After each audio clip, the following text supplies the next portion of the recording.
नमस्कार दोस्तों, स्वागत है आपका हमारे YouTube चैनल पर। आज हम जानेंगे कि श्री कृष्ण और समयंतक मणि की कथा, जिसमें साथ ही हम पता करेंगे कि कैसे हुआ था सत्यभामा और माता जामवंती का श्री कृष्ण से विवाह। आइए जानते हैं। द्वारका नगरी में राजा उग्रसेन ने राजमहल में एक बहुत ही मूल्यवान रत्न रखा था, जिसका नाम था समयंतक मणि। कहा जाता है यह मणि इतनी दिव्य थी कि इसकी उपस्थिति मात्र से उसके स्वामी के पास आकूत संपत्ति और सुख शांति बनी रहती। इस अद्भुत मणि का स्वामी सत्राजीत था, जो स्वयं सूर्य देव का उपासक था और द्वारका में बहुत आदरणीय व्यक्ति था। एक दिन सूर्य देवता ने प्रसन्न होकर सत्रजीत को यह दिव्य मणि प्रदान की थी। ये मणि इतनी चमकदार थी कि इसकी रोशनी से रात को भी दिन जैसा उजाला हो जाता था। सत्रजीत मणि को अपनी कमर में बांधकर घूमता। उसकी मणि की आभा से लोग उसकी प्रशंसा करते थे। एक दिन श्री कृष्ण ने सत्यजीत से कहा कि इस मणि को तुम द्वारका के राजा उग्रसेन को दे दो, ताकि पूरी नगरी को इसका लाभ मिल सके। परंतु सत्यजीत ने मणि देने से इनकार कर दिया और कहा, यह मणि मेरी है, इस पर मेरा पूरा अधिकार है। कई दिन बाद सत्यजीत का भाई प्रसेन समयंतक मणि पहनकर शिकार के लिए जंगल चला गया, लेकिन जंगल से उसका सामना एक शेर से हुआ।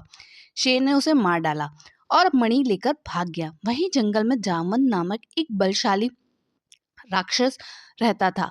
उसने शेर को मारकर समयंतक मणि अपने पास रख ली। जब प्रसेन लौटकर नहीं आया तो सत्राजीत को लगा कि कृष्ण ने ही मणि पाने के लालच में प्रसेन को मार दिया होगा। उसने इस बात को द्वारका में फैलाना शुरू कर दिया और लोग भी श्री कृष्ण पर शक करने लगे। श्री कृष्ण को यह बात बहुत पीड़ा देने लगी। उन्होंने निश्चय किया कि इस आरोप को वह झूठा साबित करेंगे, इसलिए वे प्रसेन की खोज में जंगल में गए। खोजते खोजते वे शेर के शव तक पहुंचे। फिर उन्होंने शेर को मारने वाले जामवंत का पता चला। जामवंत ने मणि को अपनी गुफा में छुपा रखा था।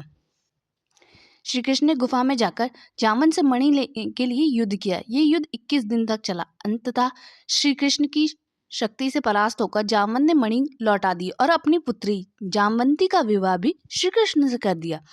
श्री कृष्ण ने द्वारका लौटकर समयंतक मणि सत्राजीत को लौटा दी। इस प्रकार सत्राजीत को अपनी गलती का एहसास हुआ। उसने अपनी पुत्री सत्यभामा का विवाह भी श्री कृष्ण से कर दिया। इस घटना के बाद द्वारका नगरी में श्री कृष्ण की प्रतिष्ठा और भी बढ़ गई। लोग उनकी बुद्धिमानी और न्यायप्रीति की सराहना करने लगे। इस कथा से हमें यह संदेश मिलता है कि सत्य और न्याय का मार्ग कठिन जरूर होता है, लेकिन उसका परिणाम सदैव सुखद होता है। श्री कृष्ण ने निर्दोष होकर भी सच्चाई को साबित करने का साहस किया और अपने ऊपर लगे कलंक को धो डाला। धन्यवाद दोस्तों। अगर वीडियो अच्छी लगी हो तो लाइक और सब्सक्राइब करें। साथ ही इसी तरह की कथाओं के लिए हमारे साथ जुड़े रहिए। धन्यवाद।